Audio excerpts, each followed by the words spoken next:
Conversatorio Geopolítica de la Comunicación e Integración Regional. Retos y perspectivas. Muy buenas tardes para todos, para todas. Pedimos disculpas por este retardo en la hora de inicio del foro. Estábamos dando un margen de tiempo para que aquellos que quedaron atrapados en el poco tráfico de agosto de Quito llegaran. Entonces, vamos a comenzar nuestro conversatorio. Les comento, aunque ya nos lo contó nuestra amiga de CIESPAL, como lo saben, tenemos esta tarde 4 intervenciones, todas aportando distintas miradas, perspectivas y desde distintos lugares a la cuestión de la geopolítica de la comunicación y la integración regional, que es un tema que yo creo que para todos los que estamos acá y todas es absolutamente convocante y prioritario. Así que vamos a escuchar a nuestros 4 participantes durante 15 minutos a cada uno.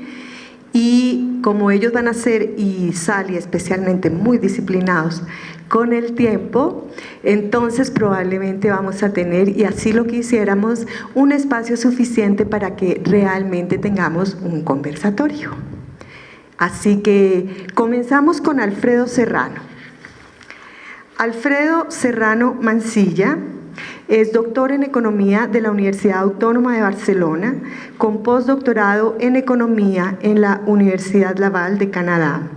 Actualmente es director del Centro Estratégico Latinoamericano Geopolítico CELAC, profesor universitario de posgrado en la Flaxo, acá en Ecuador, en la Universidad Andina y en la UMSA de Bolivia, en la Universidad de Hermosillo y en la UNAM de México, en la Universidad Pablo de Olavide de Sevilla, España, y en la Universidad de Santa Marta, en Colombia. Alfredo, yo tengo aquí un cronómetro para tus 15 minutos. Te avisaré cuando te falten 5 y cuando te falte 1 ya para que ya. ¿De acuerdo? Muy bien, comenzamos entonces. Buenas tardes a todas y a todos. Agradecer primero a CIESPAL por esta iniciativa de discutir tan entrelazadamente la discusión geopolítica con todo lo que conlleva, además, desde la perspectiva de medios de comunicación. No voy a hablar nada de medios de comunicación, primero porque me sentiría absolutamente avergonzado al lado de algunos colegas que sí que son especialistas en la materia. Yo solo voy a procurar en el tiempo que tengo de dar una pequeña panorámica, así a brocha gorda, sin mucho detalle, en principio, de cuál es, al menos desde mi perspectiva, la situación actual en materia geopolítica a nivel regional, y ello obliga sí o sí a tener también una pequeña perspectiva de lo que sucede a nivel mundial. Fundamentalmente me quiero centrar en cuál es, o caracterizar en la medida de lo posible, la actual disputa que está sucediéndose en América Latina en esta transición geopolítica y geoeconómica en el mundo, que hemos tenido en los últimos años un proceso muy acelerado en la cual todas las fichas se han ido reconfigurando, se han ido resituándose en los últimos años, no solo desde la llamada crisis financiera mundial, que es más una crisis orgánica del sistema capitalista y que tiene un detonante financiero y que acelera todo este movimiento de fichas, de países, de políticas, de discusiones a nivel mundial, pero uno puede percibir la última década en la región latinoamericana un cambio y un desplazamiento del eje político de cierta centralidad económica. Uno podría osadamente decir que a día de hoy, si comparamos con aquella larga noche neoliberal de los 80 y 90, buena parte de la década de los 2000, con un tempo absolutamente distinto en cada uno de los países, comenzando en el 98 en Venezuela, 2002, 2003 Brasil, Argentina, 2005 Bolivia, 2006 Ecuador, después se han ido sumando países con corta duración como el caso paraguayo, pero también el caso uruguayo. esta suma de transformaciones políticas en la región conlleva a hablar una suerte de consenso bolivariano. Y cuando hablo de consenso bolivariano no lo planteo desde una mirada exclusivamente venezolana, sino desde un cambio del eje político en la región que se ha desplazado en aquello que Gramsci diría que el sentido común de los 80 y 90 era el sentido único, el pensamiento único neoliberal. Desde la última década estamos saltando ese estadio neoliberal, se ha interpelado, se ha cuestionado, hoy no hay, o es mucho más fácil escuchar de manera no vergonzosa ni vergonzante cuestionar, interpelar el neoliberalismo, y me atrevería a decir incluso que en muchos de los países, incluido el Ecuador, Venezuela, Bolivia, es más difícil hablar con el lenguaje estrictamente neoliberal que con aquel que hoy en día en ese eje nuevo, eje postneoliberal, podemos hablar. Hay muchos rasgos característicos que podrían radiografiar ese eje postneoliberal que ha interpelado en términos de Estado, de recuperación soberana de los sectores estratégicos, de una redistribución del excedente económico diferente, de anteponer justicia social a cualquier cuestión de ese eufemismo llamado mercado, que en el fondo son 4 empresas transnacionales que se han ido repartiendo el pastel latinoamericano a tasas de ganancias elevadísimas. Podemos ir, insisto, citando cuáles son aquellas características, aristas de ese nuevo eje postneoliberal, pero uno de los rasgos fundamentales que nos ocupa es cómo se ha rediscutido la región como bloque propio, cómo ha habido un proceso de emancipación, de rediscusión, de búsqueda de un bloque propio, un bloque del sur sin la necesidad de tener que pasar por el norte. Y esto es interesante, y yo me atrevería a decir que incluso esta necesidad en los últimos años producida en América Latina es que empiezan a haber una nueva alianza supranacional que sí tiene capacidad de resistir al capital transnacional. Es una nueva forma de enfocar cómo resistir y luchar contra el capital transnacional que el neoliberalismo podía combatir siempre en superioridad de condiciones. No es lo mismo ver cómo cualquier capital transnacional, cualquier gran empresa transnacional podía acudir a Bolivia, a Ecuador, a cualquier otro rincón de América Latina y siempre tener una superioridad de condición. Me atrevería incluso a caracterizar de alguna manera que ha ido surgiendo ese nuevo bloque histórico contrahegemónico a partir de una gran alianza de los pueblos, una gran alianza de los nuevos estados latinoamericanos, o una buena parte de los estados latinoamericanos, y a eso es lo que me atrevería a llamarle consenso bolivariano. Un consenso bolivariano que tiene un consenso de máximos, donde se refleja en el ALBA, que un consenso de mayor interpelación al modelo capitalista, y un consenso de mínimos también, donde no es posible reconfigurar una nueva región, una región latinoamericana emancipada, sin contar con los países del Cono Sur, aquellos que hoy se aglutinan en el seno de Mercosur, que si bien no tienen una interpelación al capitalismo, sí han cuestionado el modelo de acumulación neoliberal de las últimas décadas. Es una región distinta en tanto que no solo hay este eje postneoliberal, que, insisto, uno lo puede observar en toda la inflación institucional que se ha producido en términos integracionales en los últimos años. Incluso han ido desapareciendo, reformulándose las viejas políticas de integración. La Comunidad Andina de Naciones tiende a tener un protagonismo cada vez menor. Mercosur ya no es el Mercosur de aquel acuerdo comercial neoliberal que se fraguó en los años 80-90, sino es un Mercosur con un poco más de integración con rostro humano, en el cual participa Venezuela, en el cual está a punto ya de terminar de entrar Bolivia. Por lo tanto, insisto, son nuevos paradigmas de integración regional, que en la disputa geopolítica han entendido que no hay integración si no es integración política. Y el neoliberalismo como que nos engañó a todos diciendo que solo era necesario hablar de acuerdos comerciales, que solo se habla de economía cuando se establece cuál es el instrumento comercial con el cual te puedes entender, dejando de lado todo lo que es integración política, integración financiera, integración productiva, integración de pueblos. Es curioso que el ALBA lo primero que crea es un consejo de pueblos. Y en el otro lado, y ahora me quiero ocupar un poco de ello, en el otro lado, ese remake del ALCA. Cuando hablo de remake del ALCA, hablo de ese intento de establecer en el siglo XXI, 2013-2014, el intento fallido que hubo en el ALCA. Y estoy hablando exactamente de la Alianza del Pacífico.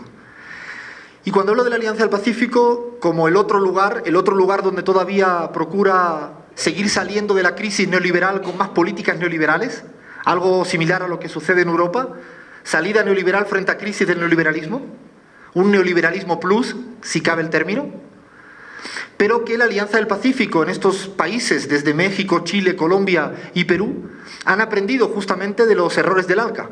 Ahora no aparece en la fotografía el señor Obama ni ninguna persona del norte. Ahora aparecen 4 presidentes del sur, porque uno de los golpes que recibieron allá por el 2005 fue con las figuras del norte procurando decirle al sur, en el sur, qué tenían que hacer.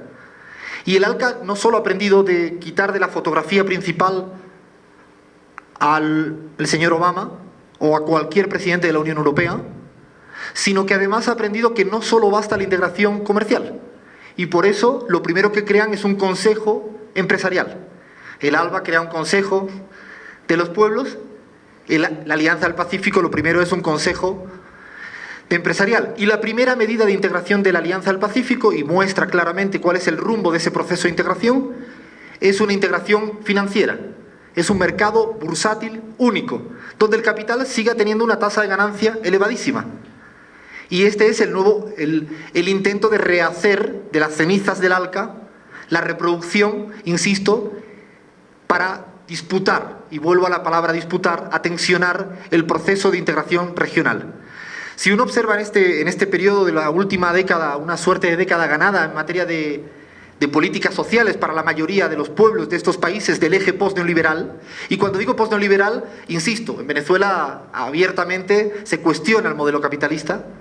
En Bolivia me atrevería a decir que también se cuestiona con su modelo más de economía comunitaria, ¿no?, del vivir bien. Acá se habla del socialismo del buen vivir. Claro que se cuestionan, pero en ese también están países, insisto, de una velocidad distinta, que no han roto el pacto constitucional, el caso brasilero, el caso argentino, pero que sí están interpelando al patrón de acumulación neoliberal.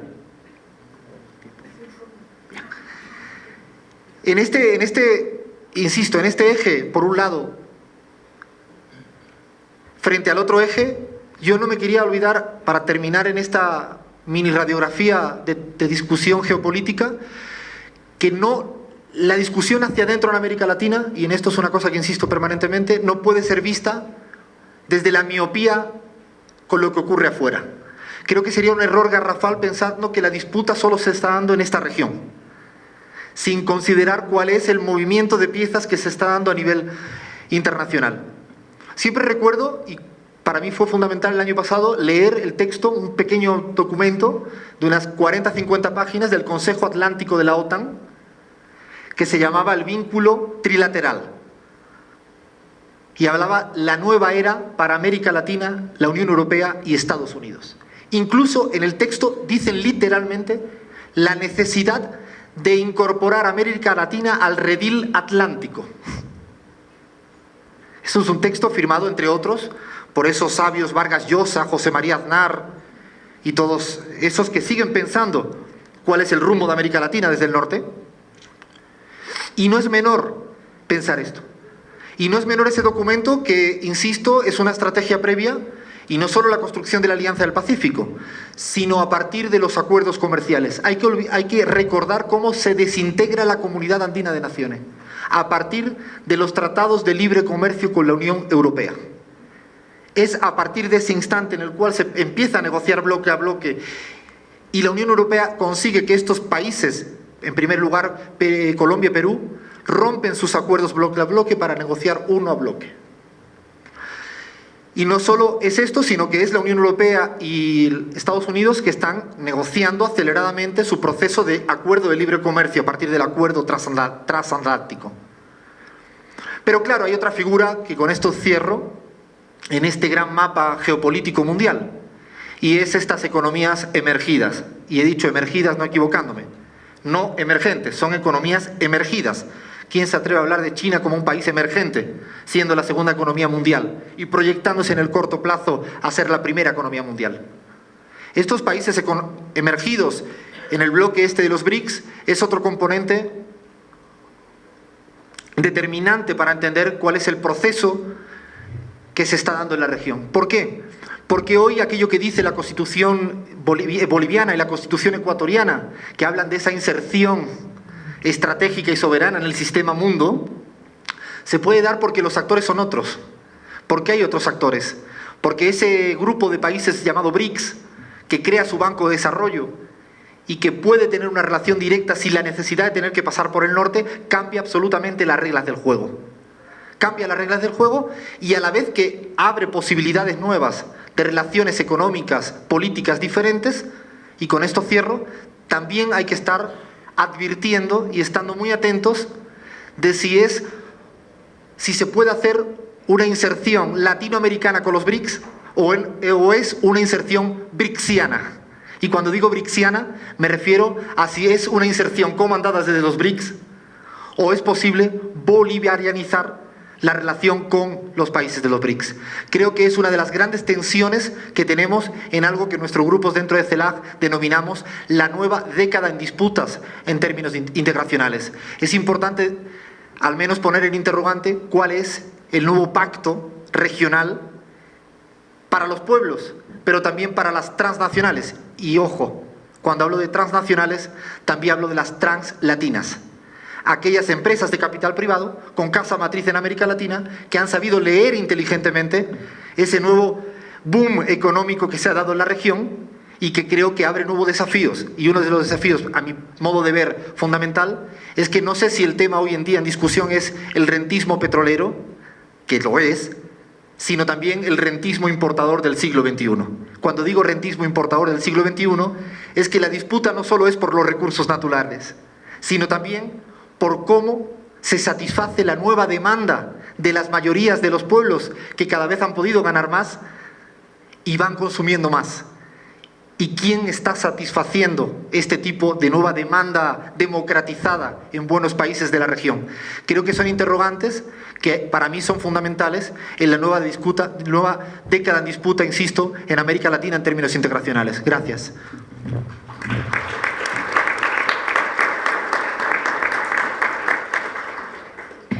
Muchas gracias, Alfredo. Para aquellas personas que nos están siguiendo por el streaming, les recuerdo que estamos en el foro, en el conversatorio Geopolítica de la Comunicación e Integración Regional, que ha sido convocado por CIESPAL, ALAI y el Foro de Comunicación para la Integración de Nuestra América.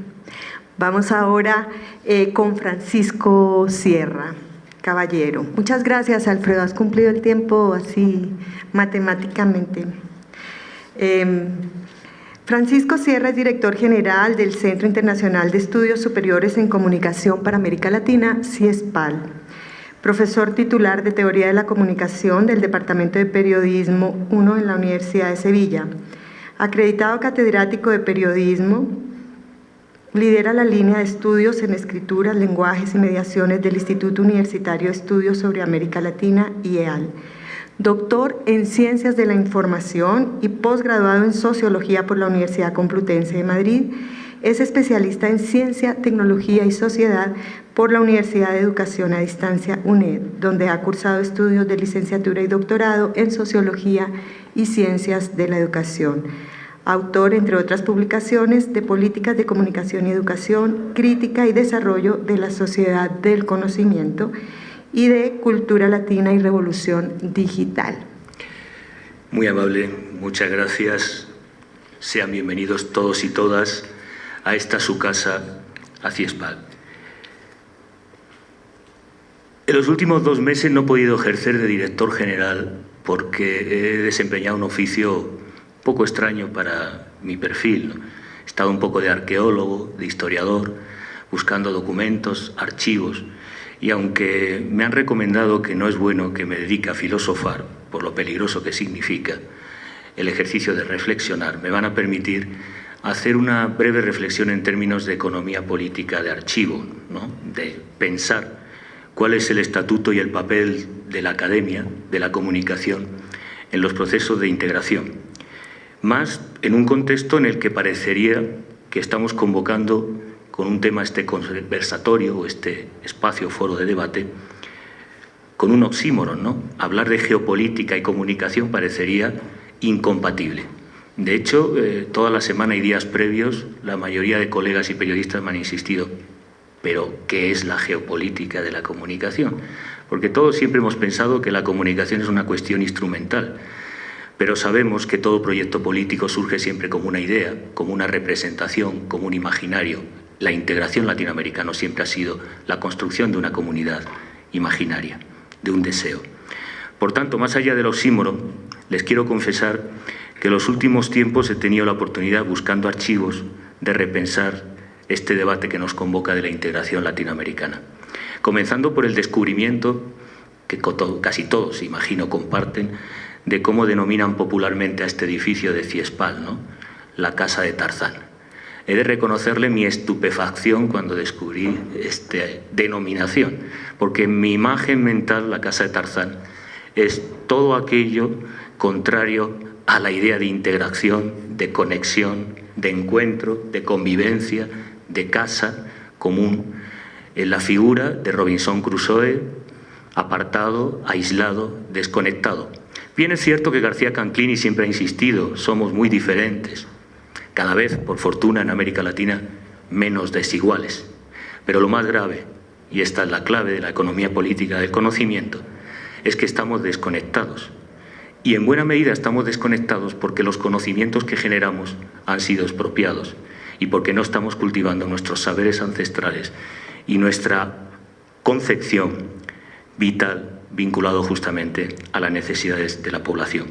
Y en ese ámbito planteaba el reto en Ciespal que creo que debiéramos justamente aprender el lenguaje de los vínculos. Creo que de algún modo la integración latinoamericana, que debe empezar también en la academia, aprender a cooperar, aprender a articularse, aprender a dialogar.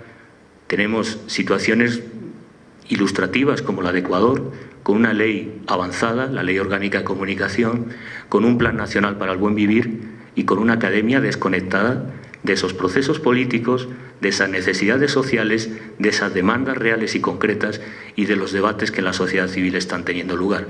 Por eso, permitan este ejercicio de filosofar, que es un poco transgresión, creemos que discutir la economía política del archivo es importante. ¿Qué se hace desde el pensamiento en América Latina en comunicación? ¿Por qué la década perdida de los 80 se ha traducido en una academia desconectada, aislada, tomando los referentes teóricos del norte, asimilada, cooptada con planteamientos bastante conservadores y desde luego ajena a cualquier agenda geopolítica de la comunicación? Diría más, a cualquier agenda de política de comunicación. En buena medida tiene que ver con una tradición de la comunicología que tiene poco pensamiento estratégico. Pero analizando críticamente desde Ciespal creo que tenemos retos importantes. Fortalecer ese enfoque crítico, recuperar el pensamiento emancipador, liberador, buscar redes y articular proyectos de gobernanza en Ciespal y en otras entidades históricas, en nuestro caso de Ciespal, incorporando colectivos como ALAI, la Agencia Latinoamericana de Información, grupos como Claxo, colectivos que en su momento tuvieron un papel activo en la defensa de la libertad de expresión, como la Federación Latinoamericana de Periodistas, es decir, una agenda, una política común, antagonista, autónoma, articulada, coordinada desde la academia, la sociedad civil y, por supuesto, los profesionales de la información, el lenguaje de los vínculos. Porque justamente lo que tenemos en el capitalismo cognitivo es todo lo contrario. Lo que hemos aprendido en el neoliberalismo es exactamente la desconexión, el aislamiento, la separación, divide e impera, es decir, todo lo contrario a la construcción de la patria grande, todo lo contrario a un proyecto político y una agenda en común. Si vamos, por ejemplo, a la nueva economía del capitalismo cognitivo, Estamos ante procesos de cooperación, de investigación colaborativa, de producción desde los procomunes y, sin embargo, una apropiación individual por el capital de las inteligencias y de los saberes, sea de los saberes ancestrales y de la naturaleza de la Amazonía o sea de cualquier forma de cultura popular en nuestros ámbitos. Por eso la importancia del lenguaje de los vínculos.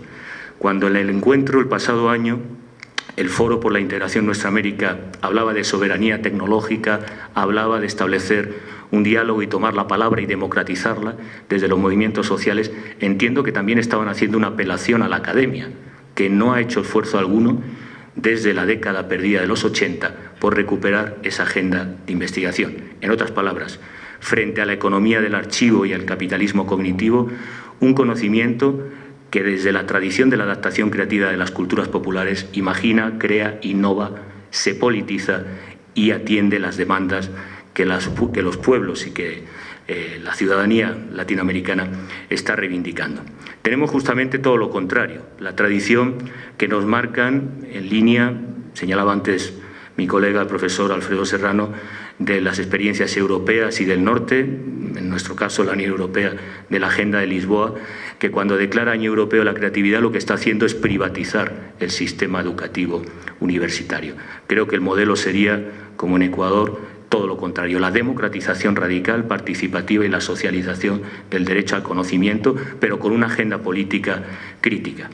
¿Y qué está sucediendo en la academia? ¿Por qué esa cooptación y esa falta de criticismo? ¿Por qué no están discutiendo en las universidades los procesos de integración? ¿Por qué no se está haciendo cooperación en investigación y conocimiento para los procesos de emancipación en la región?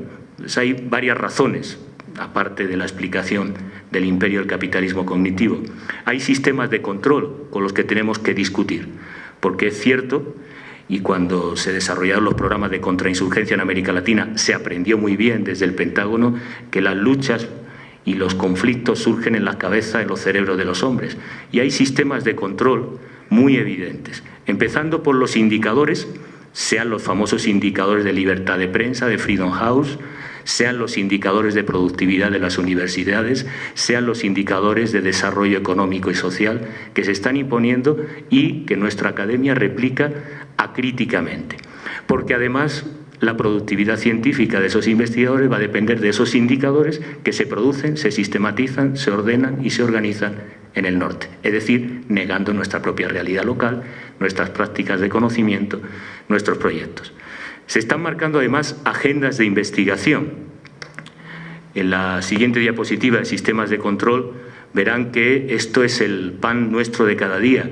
¿Por qué no se investiga geopolítica de la comunicación? ¿Por qué no se discute sobre los procesos de integración en nuestras universidades, salvo de manera episódica y anecdótica?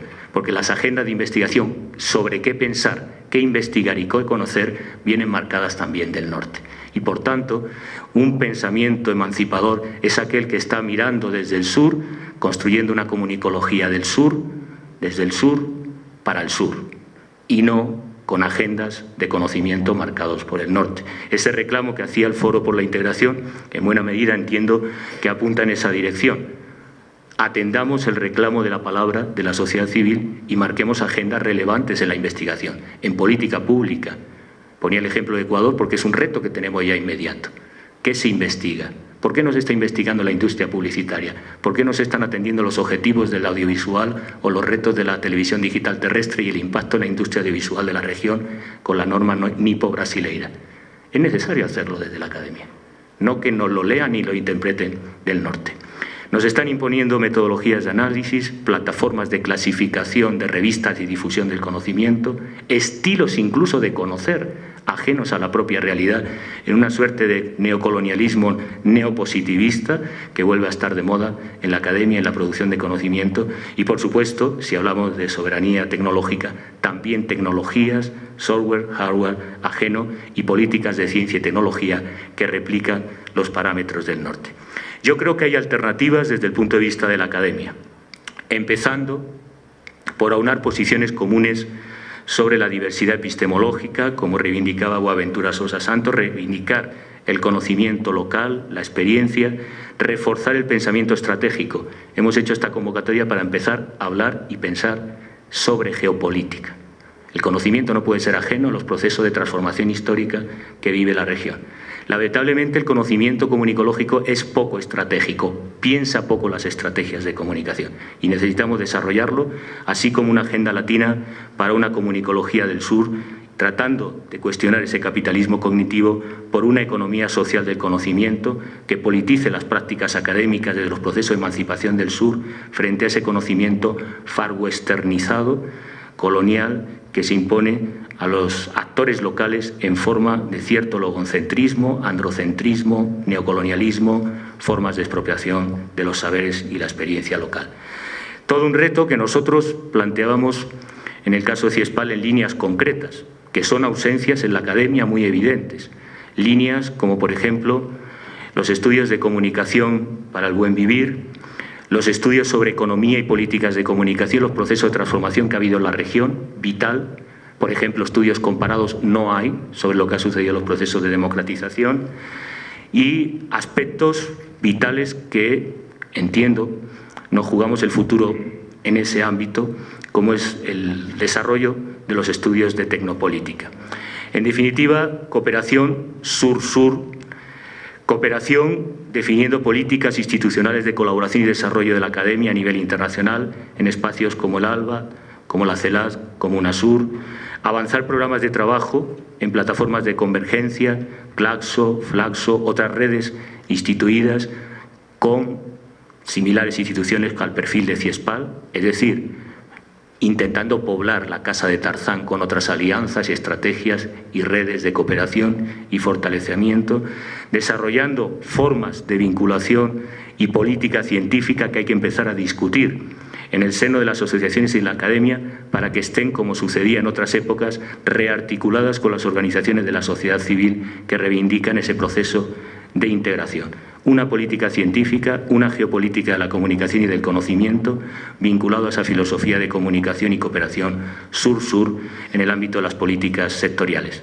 Bien es cierto que, como señalaba Alfredo, el contexto es otro más complejo. Necesitamos sistemas de cooperación transversales, cooperación multinivel, con estrategias polivalentes de articulación, pero hay frentes políticos. Yo señalaría uno que a mí me parece especialmente importante, que es la lógica del copyright, del conocimiento privativo que se está imponiendo en nuestras universidades, en la academia, y que replicamos en el ámbito del campo. Esta es la negación absoluta, es la afirmación de la Casa de Tarzán y la negación de cualquier tipo de vida, de quívitas y de dominio público del conocimiento libre.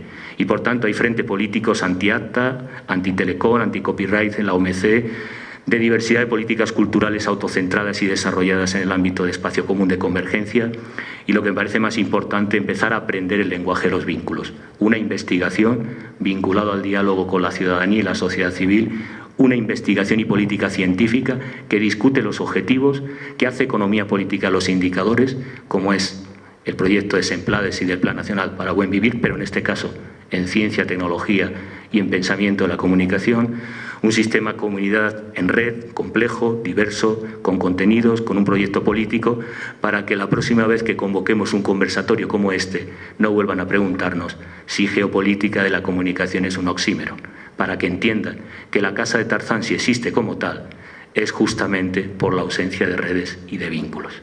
En el momento que empecemos a avanzar en esa economía política del archivo, yo creo que podemos empezar a recuperar la potencia liberadora del pensamiento latinoamericano, muy a la vanguardia, si hablamos de redes colaborativas o de TICs o de sociedad de la información, a lo que se plantean en otros ámbitos geopolíticos y estratégicos.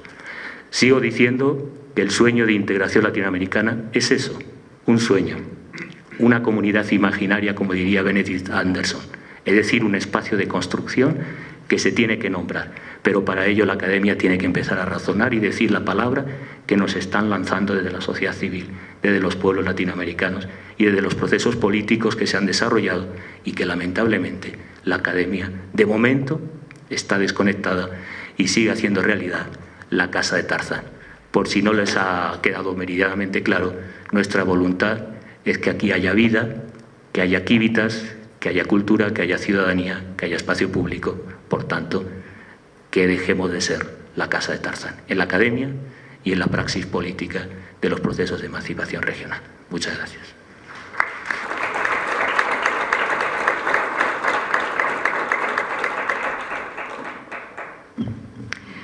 Muchas gracias, Francisco. Vamos a darle paso ahora a nuestro tercer participante. Se trata de Pedro Brieger. Pedro es periodista y analista internacional. Actualmente es director del portal Noticias de América Latina y el Caribe, Nodal, y titular de la Cátedra de Medio Oriente en la Facultad de Ciencias Sociales de la Universidad de Buenos Aires, UBA. A lo largo de su carrera ha trabajado en los principales medios de comunicación de Argentina. Además, ha sido galardonado con el Premio Martín Fierro por su labor periodística en la televisión pública de Argentina. Autor de varios libros, entre los que destacan ¿Qué es Al Qaeda? Terrorismo y violencia política, Guerra Santa o lucha política, Guerra y globalización después del 11 de septiembre. Pedro, te escuchamos. Muchas gracias, buenas tardes. Muchas gracias a CIESPAL y a LAI por haberme invitado a este conversatorio. Mucho éxito, Francisco, en la gestión. Y retomaría un poco algunas cosas que dijeron tanto Alfredo como Francisco que me sirven para ir un poco más a lo concreto y bajar la teoría a la realidad. Yo creo que lo que nosotros estamos discutiendo acá es lo que Alfredo planteó con la palabra disputa, la disputa comunicacional. Y en realidad lo que nos estamos planteando como periodistas, como comunicadores, es un tema básico en la comunicación. ¿Qué es noticia? Simplemente, ¿qué es noticia? Por supuesto, para cada uno la noticia es algo diferente. Yo hoy a la mañana estaba mirando Teleamazonas, por ejemplo, y para ellos la noticia más importante, las dos noticias más importantes bajo el rótulo Actualidad Internacional, era una serie de gatitos que estaban haciendo no sé qué y un ataque de mirlos. Esto fue la Actualidad Internacional para Teleamazonas hoy a las 8 de la mañana. No sé si a las 9 de la mañana mostrarán algo diferente, lo dudo mucho, pero esto es lo que ellos consideraron noticia. Entonces, claro, cuando uno se pregunta integración, ¿de qué tipo de integración estamos hablando? Y volvemos al tema de las noticias.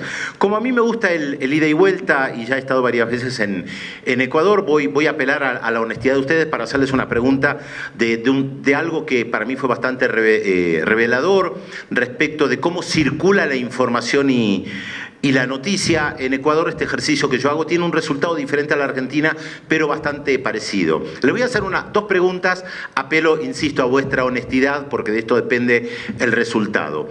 Me imagino que muchos de ustedes habrán escuchado de la muerte de una cantante británica que se llama Amy Winehouse hace unos años. Levanten la mano, por favor, los que nunca escucharon hablar de Amy Winehouse. Una minoría. La mayoría escuchó hablar de Amy Winehouse. La misma semana que murió Amy Winehouse, que por supuesto todo mi respeto hacia la cantante británica, murió un cantante colombiano muy popular de nombre Joe Arroyo, cuyo funeral fue masivo. Apelo otra vez a la honestidad de ustedes. Levanten la mano los que conocen al cantante Joe Arroyo. Aquí hay dos manos. Bien, acá en Ecuador esto hoy da un resultado asombroso. La inmensa mayoría lo conocía. Lo hice en Cupre el año pasado y levantaron pocas manos. Lo hago en la Argentina y prácticamente nadie levanta la mano porque prácticamente nadie conoce a Joe Arroyo, pero todos sí conocen a Amy Winehouse. Entonces la pregunta es ¿por qué? Y esto tiene que ver con la circulación de la información. Yo no estoy calificando quién es mejor o peor. La pregunta es ¿por qué en América Latina y también en Tailandia, en Filipinas y en todos lados se enteraron de la muerte de Amy Winehouse y la mayoría no se enteró de la muerte de Joe Arroyo, salvo en Colombia, por supuesto, Ecuador, Venezuela y un poquito más? Y esto tiene que ver con la circulación de la información que acá se planteó. Tomo los diarios de Ecuador, no los voy a aburrir demasiado. Diario El Comercio, el lunes, dos noticias sobre América Latina que están reseñadas de la agencia de noticias EFE de España. Último plazo para sustituir a Campos en Brasil y el Congreso de Perú escuchará a Jara. Las dos noticias llegan de una agencia de noticias española, EFE, muy utilizada por este diario. Otra noticia de otro día el Big Ben detenido 4 días, fundamental para la vida de todos, ¿no? Saber que el Big Ben estuvo detenido durante 4 días en el Reino Unido. Y después 2 noticias típicas que nosotros escuchamos sobre América Latina y sobre Centroamérica en general. Hondureños deportados, siempre el tema de la violencia, por supuesto la agencia EFE nos informa desde Madrid que fueron deportados hondureños de los Estados Unidos, y 7 muertos por un temporal en Panamá, también de la agencia EFE de Madrid. Y la pregunta es ¿por qué? ¿Por qué nos seguimos informando nosotros hasta el día de hoy por las agencias de noticias europeas y norteamericanas? Y por eso surgió este portal de noticias latinoamericano que se llama Noticias de América Latina y el Caribe. Todas las noticias que van a encontrar, o casi todas, en el portal sobre cada uno de los países está tomada de las fuentes originarias de sus países. Las noticias de Brasil están tomadas de los diarios, las revistas, las radios, las televisoras, las páginas web alternativas de todo tipo brasileñas. Si hay que complementar con alguna latinoamericana, se lo hace. Y si hay alguna buena entrevista, algún político, algún intelectual brasileño en algún diario de España, se lo publicará. Pero el eje es la integración regional. Y esto está en disputa, como bien señalaba Alfredo. En febrero hubo una crisis política importante en Venezuela y por primera vez 3 grupos de diarios latinoamericanos decidieron unir fuerzas para comunicar ellos lo que estaba pasando en Venezuela. Ellos decidieron intervenir en política. La iniciativa la llevó adelante un medio colombiano, y cuando se le preguntó a la directora de ese medio si esto no podía acarrear una acusación de que estaban interviniendo en política, dijo: lo entendemos, lo hacemos igual. O sea, consciente de que estaban interviniendo en política, los 3 grandes grupos que aglutinan a la inmensa mayoría de los diarios en Venezuela y en la región decidieron comunicar de manera conjunta con el título "Todos somos Venezuela" lo que estaba pasando en Venezuela, obviamente en contra del gobierno de Nicolás Maduro. Y esta es la disputa. Esta es una disputa. Está claro que ellos no informan sobre plantas, orquídeas en algún lugar, y que esto realmente no incide sobre la política cotidiana. De manera consciente estaban informando, o desinformando podría decir alguno, exactamente lo que estaban haciendo. ¿Qué hicimos nosotros desde Nodal? Le dimos amplia cobertura, no solamente a lo que estaba pasando en Venezuela, sino también a la campaña Todos Somos Venezuela, para que en América Latina se entendiera que había una campaña orquestada por primera vez. Ni siquiera con Cuba hicieron eso, que lo publicaron de manera orquestada, reconociendo que estaban interviniendo y que el objetivo era derrocar al gobierno de Nicolás Maduro. Lo decían sin ningún tapujo, sin ningún temor, y estaban haciendo política, porque está claro que la comunicación es política. Entonces, cuando nosotros hablamos de comunicación y de integración, estamos hablando de una agenda, y de hecho, de la construcción de una agenda mediática. Porque todos sabemos que las agendas mediáticas se van construyendo. Se construye a través de la agencia EFE para que nos digan que hubo un temporal en Panamá, y después no nos aclaren demasiado, y tal vez durante todo el año no informan nada de Panamá, y no informan de otras noticias que para América Latina, por ejemplo, son muy importantes. Vuelvo a apelar a la honestidad de ustedes. ¿Cuántos de ustedes se enteraron de que en el Caribe hay una campaña para pedir a los países centrales europeos, principalmente al Reino Unido, reparaciones económicas por haber traído esclavos al Caribe? Levanten la mano. Más de los que yo pensaba. No llegan a 10, pero más de lo que yo pensaba. ¿Por qué lo digo? Porque este es un tema central en el Caribe. Es más, el primer ministro de San Vicente y las Granadinas planteó este tema en la última Asamblea General de Naciones Unidas, considerándolo un tema central. En los medios de comunicación caribeños esto se debatió. En la inmensa mayoría de los medios de comunicación latinoamericanos el tema no existió. Como si el Caribe no existiera, salvo para los temporales o vayan a saber qué, lavado de dinero, también con esas estigmatizaciones que suele haber. Entonces la pregunta es ¿por qué no se enteraron? No se enteraron porque no había una intencionalidad mediática de informar sobre esto y nos siguen informando para estupidizarnos sobre cuestiones irrelevantes. No digo que un temporal no sea irrelevante, pero está clara que nos sacan de un determinado eje, porque el tema de las reparaciones respecto de la esclavitud es un tema central. De la misma manera que no nos informan de las reuniones de CARICOM, los países del Caribe, que por ejemplo, de manera consciente, y lo dicen en las últimas reuniones, quieren estrechar los vínculos de integración con América del Sur, porque esto tiene que ver con el nacimiento de UNASUR y también de la CELAC, ignorado en gran medida por muchos medios de comunicación. De la misma manera que para nosotros en Nodal fue muy importante dar la información de que se estaba por elegir o eligiendo al expresidente de Colombia, Ernesto Samper, como el nuevo secretario general de UNASUR, porque consideramos que UNASUR es fundamental para la integración. Los que consideran que UNASUR es irrelevante o su proyecto es ese ALCA con Estados Unidos o miran solamente hacia lo que pasa en Estados Unidos, por supuesto que no dan la información sobre UNASUR y Ernesto Samper, o la dan allí perdida, no la ponen en un lugar central. No sería tapa de un diario latinoamericano tradicional el hecho de que UNASUR está discutiendo la incorporación o la elección de un nuevo secretario general, porque esto marca la relación que existe en la región. Yo les podría dar muchísimos ejemplos. No quiero abundar porque sé que tenemos poco tiempo, pero me gustaría detenerme en dos ejemplos más que a mi juicio son muy importantes y que tienen que ver con la construcción de una América Latina diferente, y que ahí la palabra de Alfredo es central: disputa.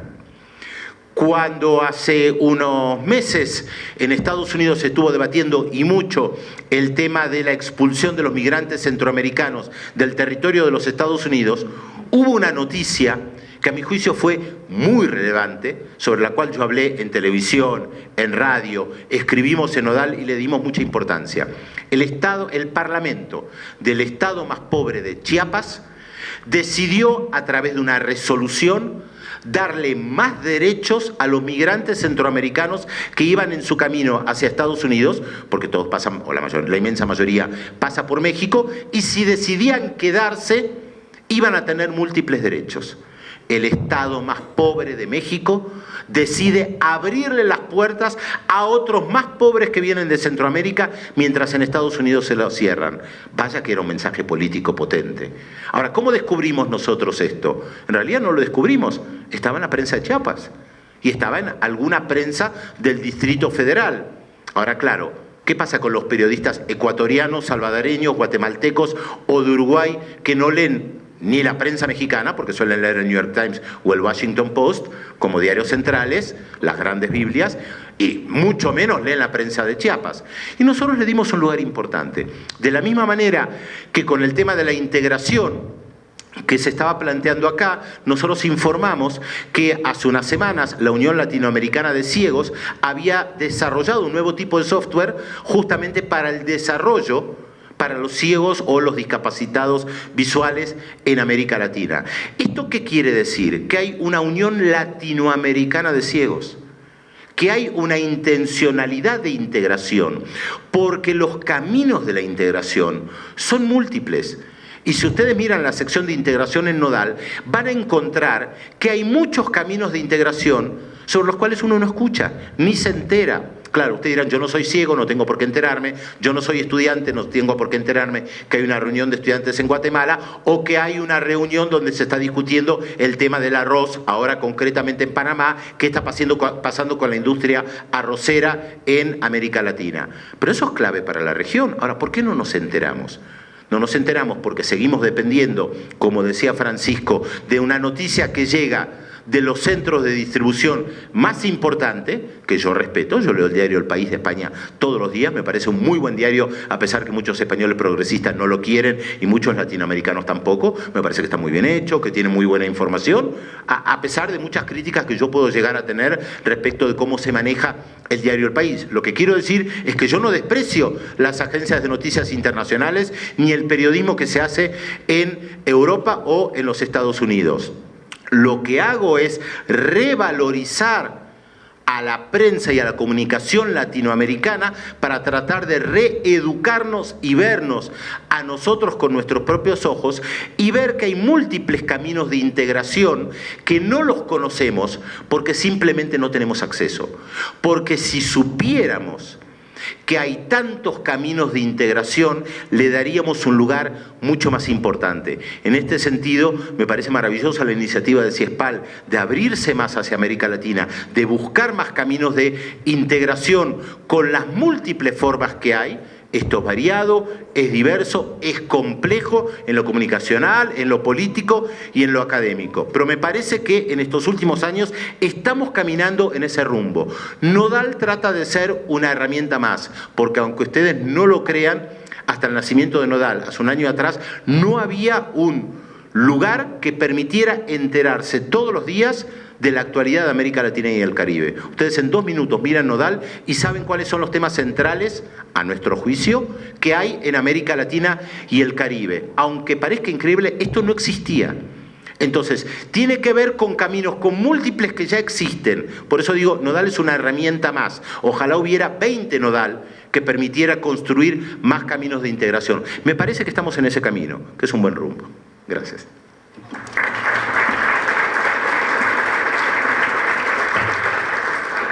Muchas gracias, Pedro. Vamos a darle paso a nuestra cuarta participante.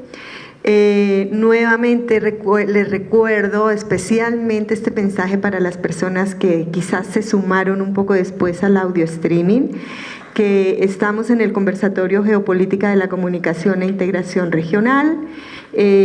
Han participado ya Alfredo, Francisco y Pedro, y vamos a entrar en la última participación, que es la de Sally. Este conversatorio ha sido convocado, organizado como un ejemplo de los vínculos y del trabajo colaborativo por CIESPAL, por ALAI, la Agencia Latinoamericana de Información, y por el Foro de Comunicación para la Integración de Nuestra América, que es uno de esos caminos de integración de los que Pedro está hablando, que es una iniciativa en construcción de medios, redes de comunicación y movimientos sociales de América Latina y el Caribe, comprometidos con el avance de la integración de los pueblos de la región.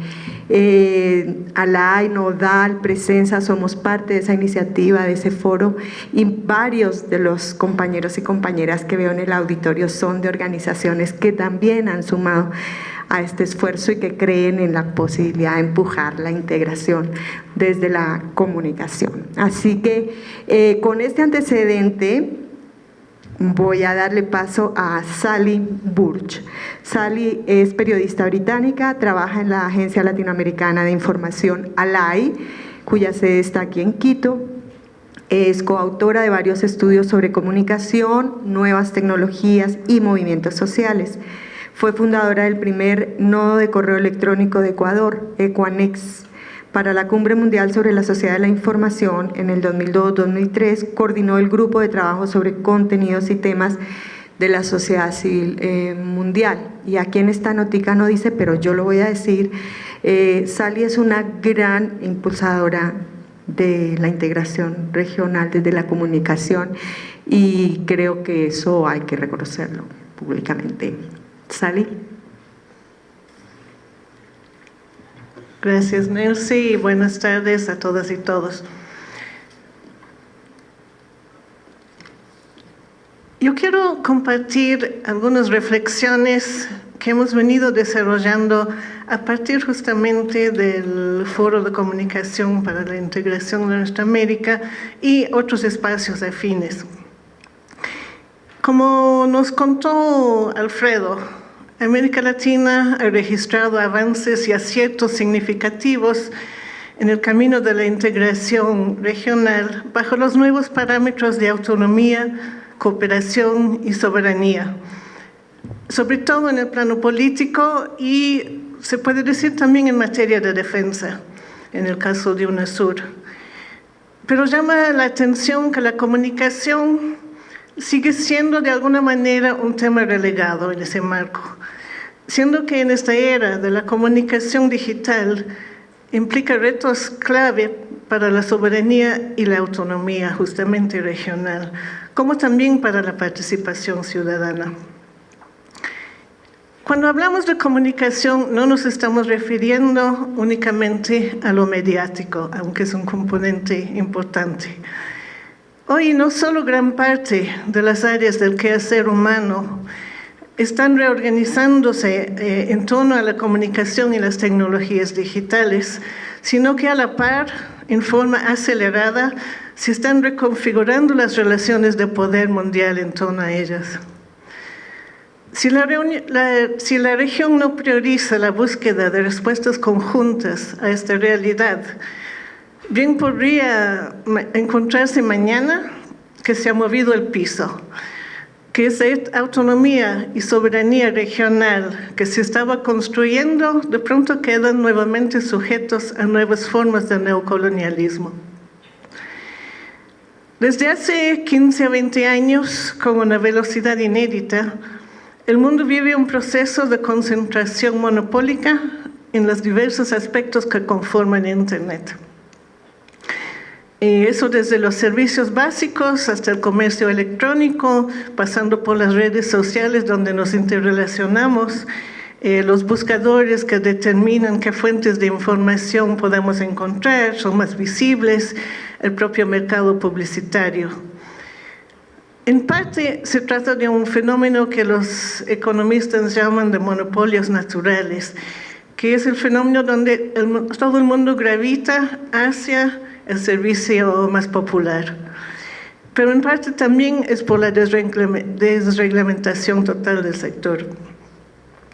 Estados Unidos y sus aliados del mundo desarrollado tienen muy clara la importancia de mantener un régimen global de libre comercio, me refiero a, por un lado, desregulación, pero salvo en la propiedad intelectual, evidentemente, para garantizar las ambiciones globales de sus corporaciones y hegemonizar el futuro digital del planeta.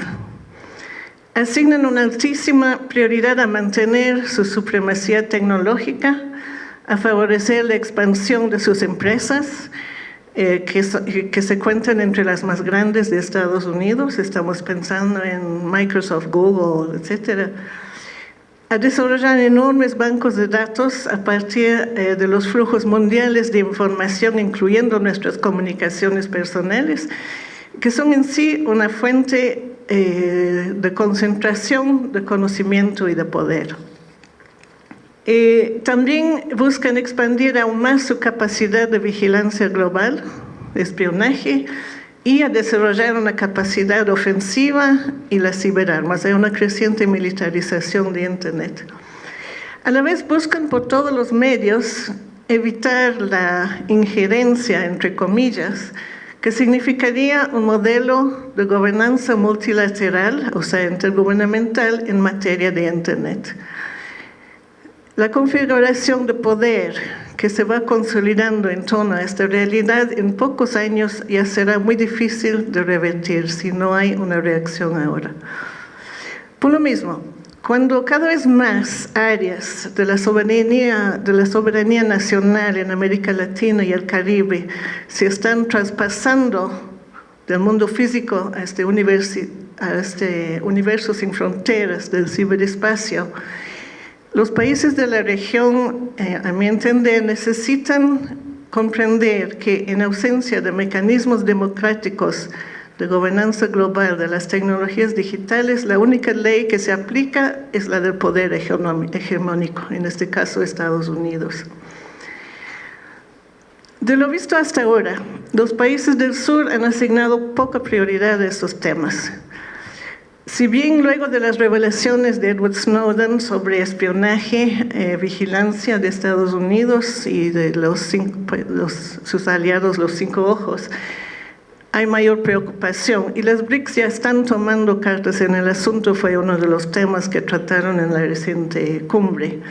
Pero la gran mayoría de países se ven impotentes para enfrentar semejantes desafíos o a veces simplemente se contentan de enchufarse a los sistemas existentes. Entonces, cuando hablamos de comunicación en los procesos de integración, un eje central a nuestro entender es la soberanía tecnológica y la ciberseguridad. Es cierto que UNASUR ya está considerando al menos dos aspectos importantes. La primera es la decisión de construir un anillo óptico suramericano para interconectar la región sin pasar por Estados Unidos. Eso todavía no resuelve la comunicación desde América Latina o desde América del Sur hacia afuera, pero sí intrarregional. Todavía no creo que ha avanzado mucho esa construcción. Y segundo, la elaboración de una política común de ciberdefensa y seguridad encargado por los presidentes al Consejo Suramericano de Defensa, que está recién comenzando a perfilarse. Avanza paulatinamente, pero los desafíos son mucho más que esos dos. Solo para mencionar dos ejemplos. Un 85% de los conocimientos que existen sobre América Latina están almacenados en bases de datos fuera de la región. ¿Qué significa eso para la soberanía y el tema del archivo que nos habló Francisco? ¿Cómo podemos desde la región repatriar y desarrollar los propios bases de datos de conocimientos? Otro ejemplo, si ya se está invadiendo la privacidad de nuestras comunicaciones personales, institucionales, ¿cómo será cuando de aquí a muy pocos años vamos a tener al menos una decena de artefactos en la casa, artefactos domésticos interconectados a Internet? ¿Cómo nos vamos a proteger contra la vigilancia en todas las áreas de la vida cotidiana? En la refrigeradora, la alarma de humo, etcétera, etcétera. ¿Quién va a manejar esos datos? ¿Lo sabemos? Un problema a superar es el desconocimiento público respecto a estos temas y sus implicaciones, que se complica por el hecho de que este entramado de poder que se esconde tras la cara muy seductora de estas nuevas tecnologías y su incuestionable utilidad. Y otro obstáculo es el hecho de que los propios organismos de integración, como hemos dicho, no lo tienen realmente en agenda. La UNASUR no cuenta con un consejo de comunicación. La última declaración de la CELAC, que es de varias páginas, no menciona el tema. Entendemos que es un tema polémico, justamente por las diferencias políticas en torno al poder mediático. Pero si se lo aborda desde una perspectiva más amplia, como la que acaba de mencionar, habría muchos aspectos donde se podrían identificar intereses comunes, incluyendo, diría, en lo mediático.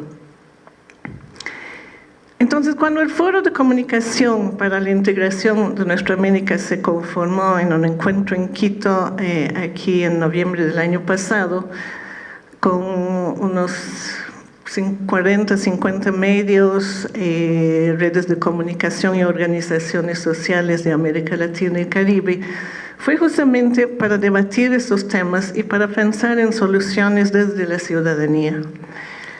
Y como decía el documento para el debate del encuentro, y cito, la comunicación y el intercambio cultural son elementos constitutivos de la integración de los pueblos.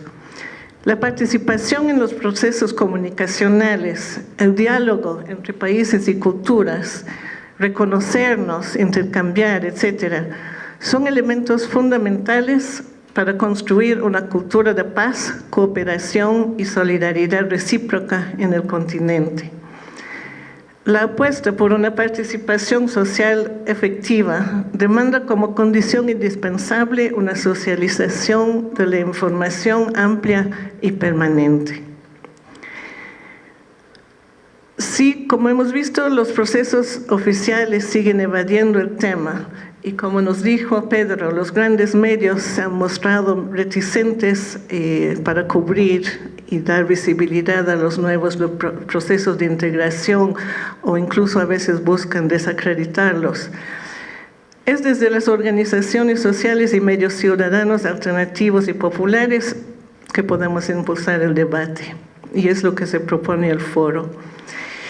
También estuvimos presentes en el primer foro de participación de UNASUR la semana pasada en Cochabamba. UNASUR tiene entre sus propósitos alentar la participación ciudadana en el proceso y ha creado este foro. El Foro de Comunicación llevó una propuesta de crear un Consejo de Comunicación dentro de UNASUR, que fue incluido entre las propuestas del Foro de Participación Ciudadana. También el Foro de Participación Ciudadana acordó crear su propio Consejo de Comunicación Social e impulsar una red regional de comunicación. Incorporó otras propuestas también sobre democratización de la comunicación, derecho a la privacidad y defensa de la ciberpaz. En este sentido, se crea una nueva oportunidad para plantear un diálogo con UNASUR sobre estos temas a partir de esta instancia nueva de UNASUR. Pero ello depende primero de abrir un debate con la sociedad al respecto, sin lo cual la propuesta de participación ciudadana en UNASUR no tendría asidero. En este sentido, nuestro foro, el de comunicación, se plantea dos retos centrales. El primero es cómo contribuir a la democratización de la cultura, de la información y la comunicación como requisito para la construcción de democracias participativas. Y la segunda es buscar justamente vínculos con la academia para construir nuevas teorías desde la comunicación para esta construcción de las democracias participativas, y ahí justamente es a lo que se refería Francisco. Para cerrar, si me queda un minuto, solo mencionar que el foro tiene 5 líneas de trabajo. El uno es información. Tenemos un sitio web en común que recoge información de los diversos medios, que es integración-lac.info, y una agenda informativa común en torno a momentos importantes de la agenda de integración, con enfoque en la integración de los pueblos. Tiene una línea que es de impulsar justamente propuestas políticas, como estas propuestas hacia UNASUR, como uno de los espacios sobre comunicación, democratización de la comunicación y la relación con la integración. Tiene una línea de intercambio sobre la sostenibilidad de los medios, que es otra problemática que no voy a entrar ahora, pero es una de las nuevas crisis que surge hoy de los medios en general y de los medios alternativos en particular, de cómo, o sea, cuál sería el modelo de sostenibilidad, pensando hacia un modelo de economía social y solidaria de la comunicación. Tiene una línea de impulsar la soberanía tecnológica y de intercambio en materia de formación en torno a los temas de comunicación e integración. A ver, respecto, o sea, el tema de integración y extractivismo, más allá de que puedan seguir complementando el resto de colegas, es uno de los temas centrales de esto que denominamos disputa, o que yo denomino disputa. Cuando uno plantea esta discusión como si fueran, o sea, una tensión permanente, me parece que la mayoría de los economistas y politólogos que tratan esta cuestión adolecen de la perspectiva de las transiciones y de los puntos de partida. Yo creo que justamente es, volviendo a cómo los modelos económicos académicos han abordado estos temas, es que justamente parten de la isla Robinson Crusoe, donde incluso los modelos estos que a veces a mí me da verdaderamente vértigo, dicen sea una dotación inicial de recursos dada, sin importarle un carajo cuál es esa dotación inicial de recursos, ni mucho menos cómo está repartida. Por lo tanto, cuando uno plantea qué rol tiene el extractivismo y tildar que el extractivismo es una vía de participar en el modelo de acumulación capitalista global, me parece que, si bien es cierto la relación de inserción mundial en un modelo capitalista, porque sigues exportando materia prima y afectando evidentemente a la naturaleza, creo que Álvaro García Linera lo explica bastante bien en esas tensiones creativas de los procesos revolucionarios.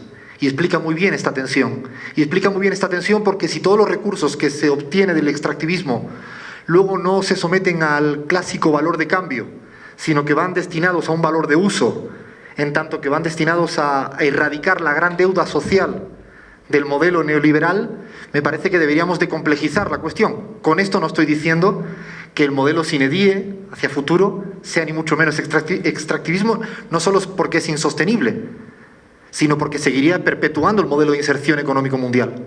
Pero, sin embargo, insisto, el enfoque de la transición me parece que debería de estar contemplado. Contemplado, por un lado, porque es imposible, es verdaderamente imposible, con el estado aparente, que diría René Zavaleta, heredado del neoliberalismo, y la deuda social heredada, es imposible no contar con una variable central en los modelos económicos. Por lo tanto, me parece un primer paso la recuperación de estos tipos de sectores estratégicos. Insisto, no puede ser hacia futuro, ¿no?, el mismo tipo de política extractivista. Pero hay que partir, insisto, de condiciones desfavorables que los modelos o las universidades del norte no consideran. Y por eso me da mucho miedo también esa visión de cierto neoecologismo impulsado desde el norte, dejando de discutir verdaderamente ciertas cosmovisiones que son mucho más complejas desde el sur y que a veces se atreven a hablar desde el norte con mucha ligereza.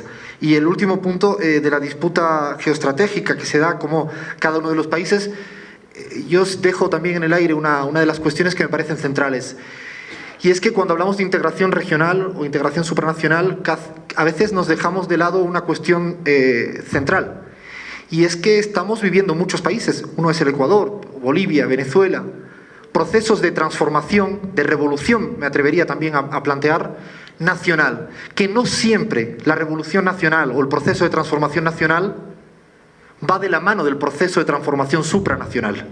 Y por lo tanto hay una tensión, una dialéctica continua. El caso concreto no solo son los acuerdos de libre comercio, que también, sino la construcción, por ejemplo, no depender del CIADI, aquel juez y parte del Banco Mundial que sigue dirimiendo cualquier tipo de conflicto. UNASUR propone, vamos a crear un árbitro regional desde el sur, pero es que cada una de las constituciones de los países del sur trata la cuestión del arbitraje de manera diferenciada. Bolivia prohíbe constitucionalmente someterse a nada fuera de Bolivia. Argentina tiene firmado no sé cuántos tratados bilaterales de inversión y Brasil ninguno. Por lo tanto, ¿cómo conciliar transformaciones nacionales con esa arquitectura integracional supranacional? Creo que es uno de los grandes desafíos en el futuro. Bueno, yo tenía la pregunta sobre bases de datos. Creo que porque me referí en dos momentos a bases de datos. Creo que la pregunta era referido a los conocimientos sobre América Latina que están en el norte. Principalmente serían bases de datos de las universidades, centros de investigación, algunos de los cuales serían accesibles al público y otros no, o solo pagando. Entonces, evidentemente, el norte ha invertido mucho más en investigación de lo que se ha invertido aquí en la región y por eso hay esa concentración hacia afuera. No sé si Francisco podría complementar algo sobre eso, pero quiero aprovechar para mencionar el otro aspecto, que es un nuevo fenómeno de lo que se llama el Big Data. El Big Data es esa acumulación de todo lo que está fluyendo en las redes de manera no procesada, o sea, no es conocimiento, es simplemente datos, ¿ya? Datos que no sirven a nadie, salvo quien tenga el poderío de tener unos enormes, no computadoras, ciudades de computadoras, que pueden ir corriendo programas sobre estos datos para de ahí sacar estadísticas y conocimientos. Eso exige enorme inversión. Y yo mencioné que es una de las nuevas fuentes de poder, solo para dar un ejemplo. Hay en Estados Unidos empresas agregadoras de datos. Todo lo que hacen es recibir todo lo que les pasan empresas, Facebook, etcétera, etcétera, posiblemente la propia NSA. Corren por esto y hacen perfiles, ¿ya? Entonces pueden hacer perfiles de usuarios, consumidores, y vender esos perfiles a otras empresas. ¿ya? Entonces, cuando yo voy a comprar en un supermercado, de pronto en mi nombre va a salir que yo soy interesada en tal cosa, o que tengo tal enfermedad, o que, ¿ya? Y me van a apuntar la publicidad, quizás incluso para explotarme mejor, ¿no? Entonces, es realmente una cosa preocupante lo que están haciendo con nuestros datos. Francisco. Bueno, muy brevemente sobre el tema de datos, a mí me parece estratégico, aunque parezca una cuestión académica del capitalismo cognitivo, es un debate que ya tuvo lugar. Cuando se habló de políticas de comunicación en su momento, en los 70, en América Latina se distinguía entre políticas de información y políticas de comunicación. Y las políticas de información tenían que ver con esa base de datos, los proyectos del gobierno de Salvador Allende para crear una gran máquina cibernética que pudiera producir los datos necesarios para hacer una reforma agraria y tener proceso de desarrollo que tenían que elaborarse en base de datos alojadas en Estados Unidos para definir los déficits, los problemas, la estructura de la producción agropecuaria en el país. Pues bien, esa situación que se debatió en los 70 la volvemos a tener hoy día, con una variación importante. Decía Sally antes, bueno, pues por primera vez en la historia las empresas y las máquinas saben más de nosotros que nosotros mismos, y por primera vez en la historia el dominio de la información y del conocimiento es casi absoluto.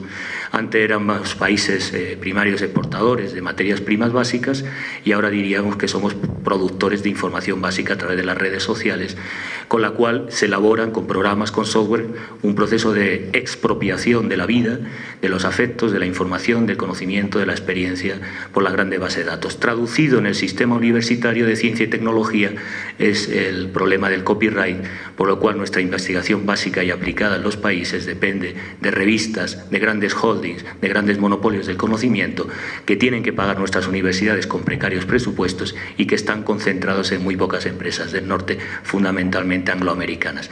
Las mismas que imponen criterios de validación de nuestro conocimiento, marcando estilos, agendas, problemas, objetos de conocimiento y expulsándonos de la posibilidad de todo desarrollo de la ciencia y la tecnología. Ese que parece un problema de conocimiento es un problema de información, de base de datos, de gestión del conocimiento, de tecnología, de soberanía tecnológica que hay que plantear.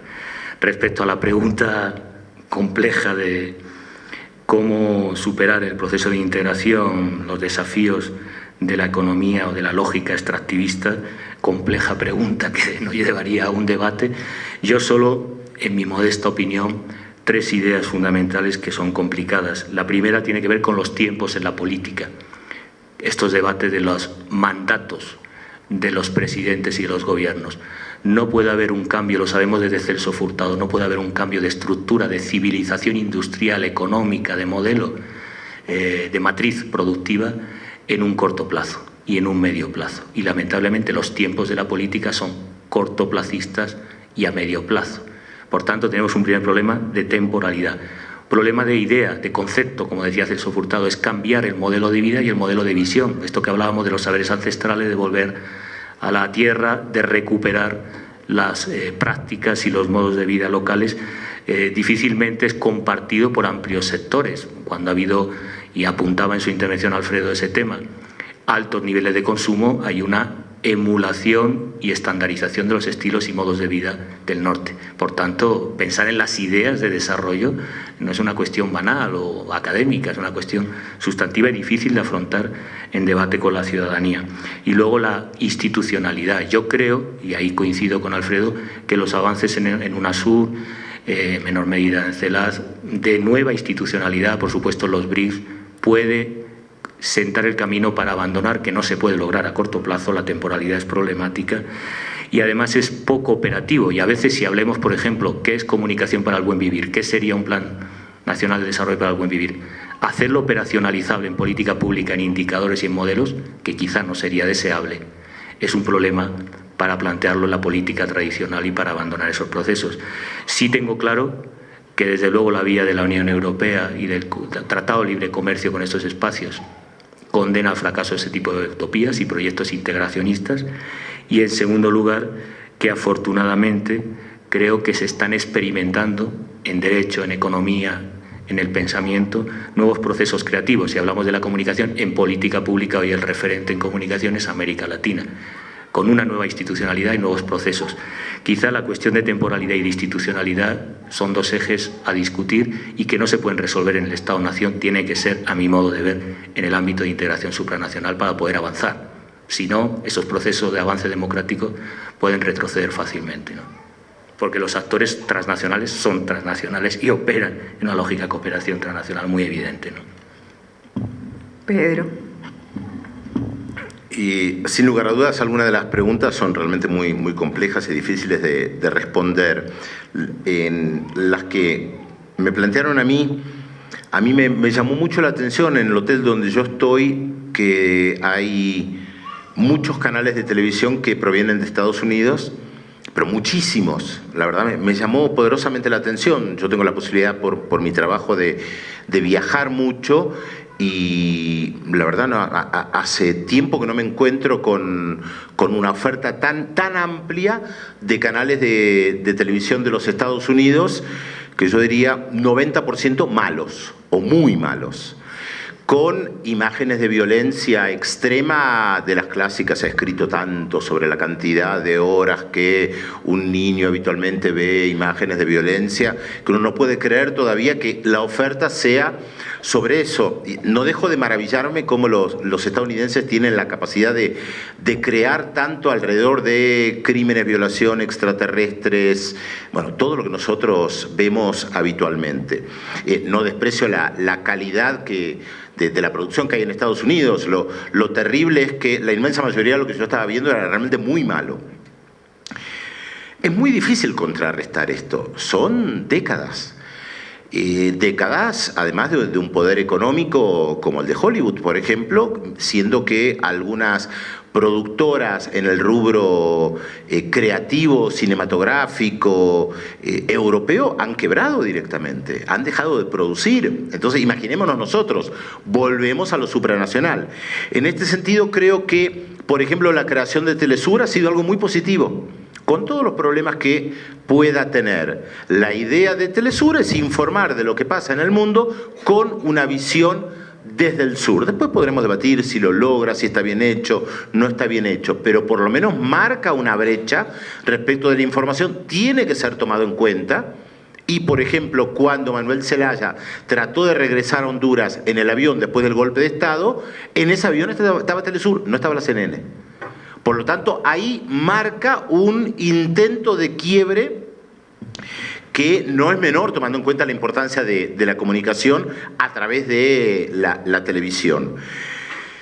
En la Argentina, hace unos años ya, se hizo un canal nuevo que se llama Encuentro, que es de esos típicos canales aburridos, entre comillas, pesados, malos, que nadie iba a ver. Y fue un gran éxito.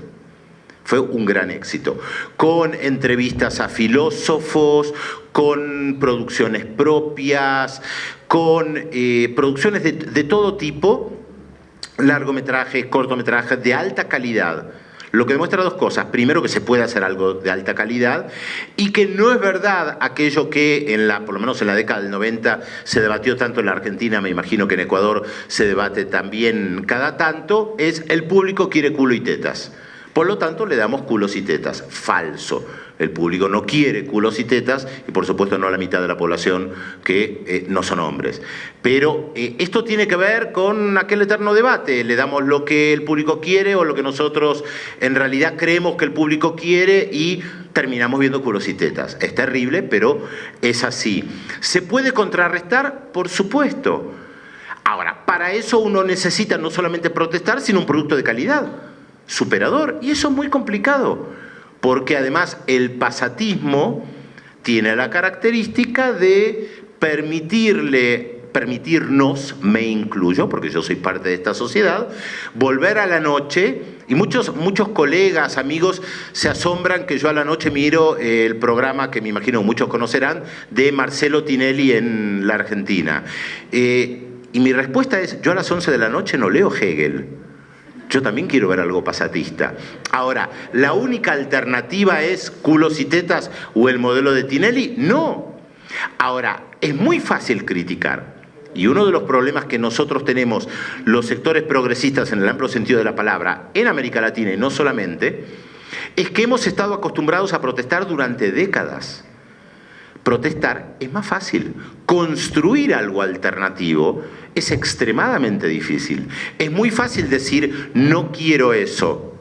Ahora, muy bien, tráeme algo alternativo y que además le guste a la gente y que sea atractivo, porque si no, muchos te traen cosas que son también malas en calidad. No todo lo alternativo es bueno. Entonces es un problema, por eso digo, bastante complejo.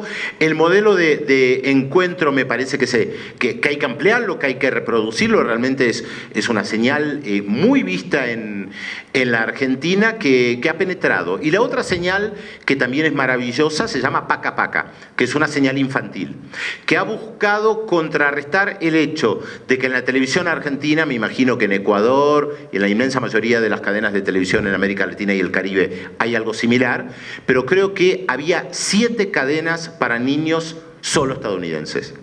Ni una china, polaca, francesa. No es que no producen, pero todo, bueno, por una historia que tenemos nosotros de vinculación, llegaba de Estados Unidos.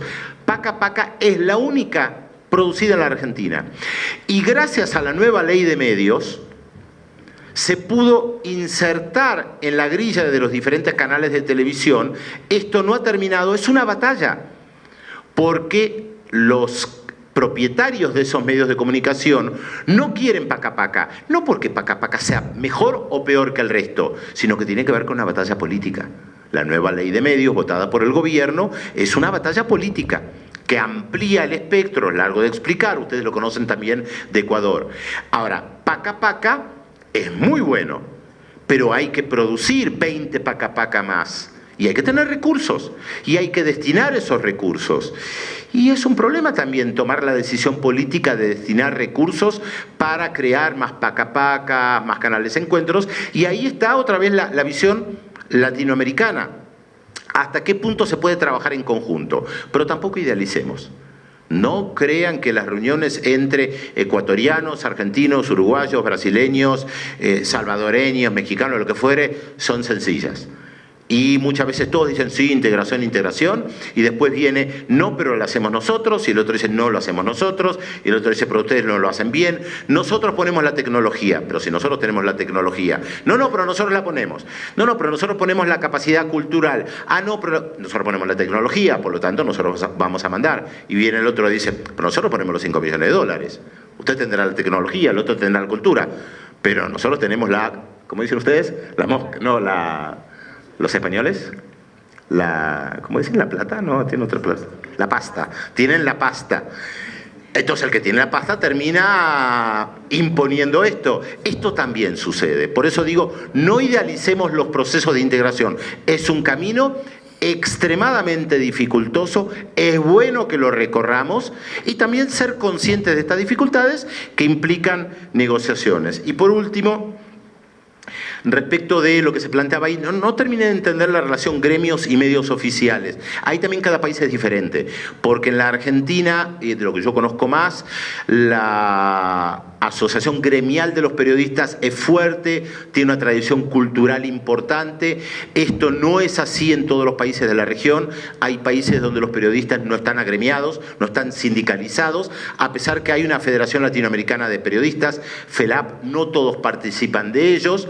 Pero también es verdad que otro de los problemas que ocurren tiene que ver con los medios oficiales. ¿Cómo gerenciar un medio, entre comillas, oficial, donde es el Estado el que lo maneja, el gobierno que lo maneja, y donde la inmensa mayoría de los gobiernos no quieren ver críticas? Ahora, esto pasa acá y pasa en cualquier lugar del planeta. La inmensa mayoría de los gobiernos no quieren ver programas de televisión críticos. Ahora, ¿cómo se hace entonces un medio que sea del Estado y que no sea 100% oficialista? Me parece que esto no ha sido resuelto. Me parece que esto es parte de un debate que hay que llevar adelante. ¿Cómo hacemos un diario que no sea oficialista? ¿Cómo hacemos un programa de televisión, un noticiero de debate? O un noticiero, una cadena de noticias donde esto está el problema. Volvemos a lo que yo planteaba en un primer momento. ¿Cómo informamos? Otra vez, la inmensa mayoría de los noticieros en la Argentina, yo conozco más la realidad argentina, aunque conozco algo también de otros países, la inmensa mayoría de los noticiarios, telediarios, como lo llamemos, de la Argentina, comienzan con sangre. Aquello de que en una época uno estrujaba el papel de diario del matutino porque chorreaba sangre. Empiezan con eso, 15 minutos, la misma información sobre la violación, el asesinato, que al final del día uno cree que fueron 50. Ahora, los medios del Estado, por lo general, o por lo menos la televisión pública en la Argentina, no los da, o los da menos. Entonces los acusan de no dar la información, porque ¿qué es lo que todo el mundo está hablando? Del asesinato que pasó en el otro barrio. Y miren la televisión pública que no informa, en que están, en que el gobierno inauguró la nueva planta de distribución de, vayan a saber qué, que es muy importante tal vez para 500.000 personas. Ah, pero no, hay que dar el asesinato en un barrio distorsionado, como fuere. Eso es un problema, yo creo que es un desafío para nosotros, no sencillo, y por eso la inmensa mayoría de los medios de comunicación oficiales suelen caer en el oficialismo, en no criticar a los gobiernos. Ahora, ¿cómo se hace para criticar y que el gobierno que te ha colocado en ese lugar acepte las críticas? ¿Cuál es la crítica que se hace con buena intención y cuál es la crítica que se hace con mala intención? ¿Y quién evalúa eso? El tema es complejo. Lo que a mí me parece que no tenemos que hacer es evadirlo. Me parece que lo tenemos que plantear, pero la mayoría de los gobernantes tampoco lo quiere plantear. Entonces, es como un problema que no tiene solución.